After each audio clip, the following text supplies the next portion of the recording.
Hello everybody and welcome! Today we're going to look at some juicy rocketry details courtesy of SpaceX. A week ago, one of their trusty Falcon 9 rockets delivered the Italian satellite COSMO-SkyMed into orbit, launching from Cape Canaveral in Florida. There are a few significant details surrounding this mission, one being the fact that one launch attempt had to be scrapped because a huge cruise ship violated the exclusion zone. No, not a little fisher boat, a humongous cruise ship prevented a rocket launch. But the thing that caught the eye of many viewers was this tracking shot we saw during the ascent, depicting main engine cutoff, stage separation, the flip maneuver of the booster, and later also fairing separation. SpaceX was kind enough to upload a 4K version of that video onto their YouTube channel, but unfortunately it was a little shaky, so I fixed it.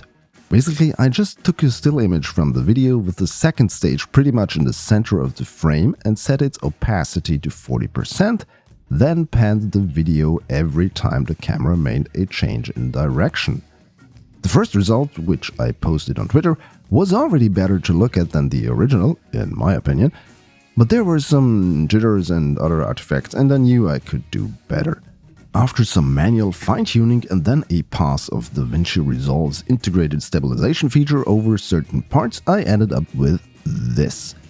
You can see the corners of the image moving around, and I cannot prevent the rocket from disappearing where it fell out of frame, unfortunately. But this gives us a good look at what's going on without all the shaky bits. I'll post a fully stabilized video without my ramblings in the description below, by the way, if you just want to look at that pure footage. So what can we learn from these images? If you are familiar with Kerbal Space Program or any other video game depicting rockets, you will notice how much more is going on here than in these games. Right at the start, you can see the massive exhaust plume and all the atmospheric effects on the rocket, even though it is almost at the edge of space. We can also see that the 9 Merlin engines do not stop firing at exactly the same time, even though the difference is negligible. Right after the second stage begins to separate, the vehicle jumps out of frame for a second, but when it comes back, we can see the booster start its flip maneuver with its cold gas thrusters firing. There's also what I believe is some pressure vent activating at the bottom of the rocket, since there are no thrusters located there. I freely admit I'm not an expert in rocket technology, so if you know more about this than me, please sound off in the comments and correct me if I'm wrong here. While the booster is still closed, the second stage starts up, first pumping its propellant and then igniting it, which also influences the appearance of the booster's thruster exhaust. First, it looks like the little nitrogen thruster is trying to fight against the mighty Merlin vacuum engine, but then it just gives up and moves aside until its exhaust turns back to white once it is out of the second stage's exhaust plume. I'm wondering if SpaceX could save nitrogen propellant for these cold gas thrusters if they kind of implemented a flap that would use the second stage's exhaust energy to reorient the booster. Well, they would still have to carry some of that nitrogen, and such a contraption would probably cost more mass than carrying around a few extra kilograms of propellant.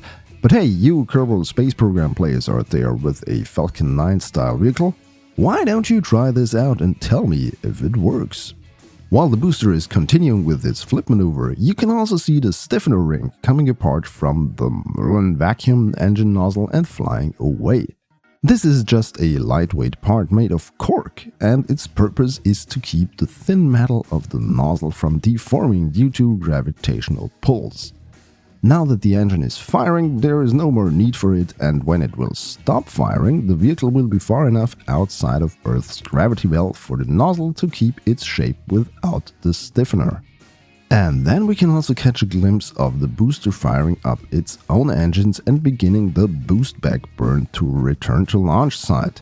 One of the rare occasions SpaceX did not use a drone ship landing.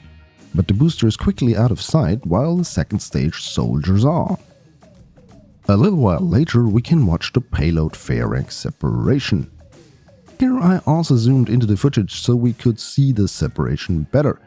While the source material was 4K, the image was rather blurry, as some have pointed out on Twitter.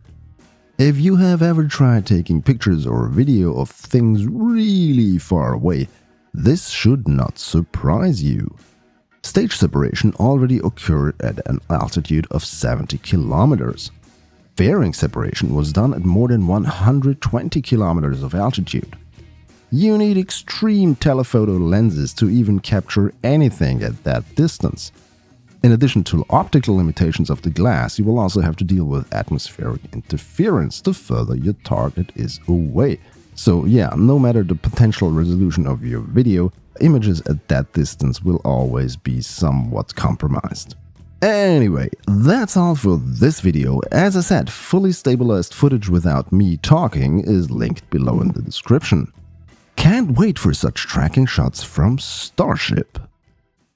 If you enjoyed this video, please subscribe to my channel for more and follow me on my social thingies. The links are in the description. Thanks for watching. Goodbye.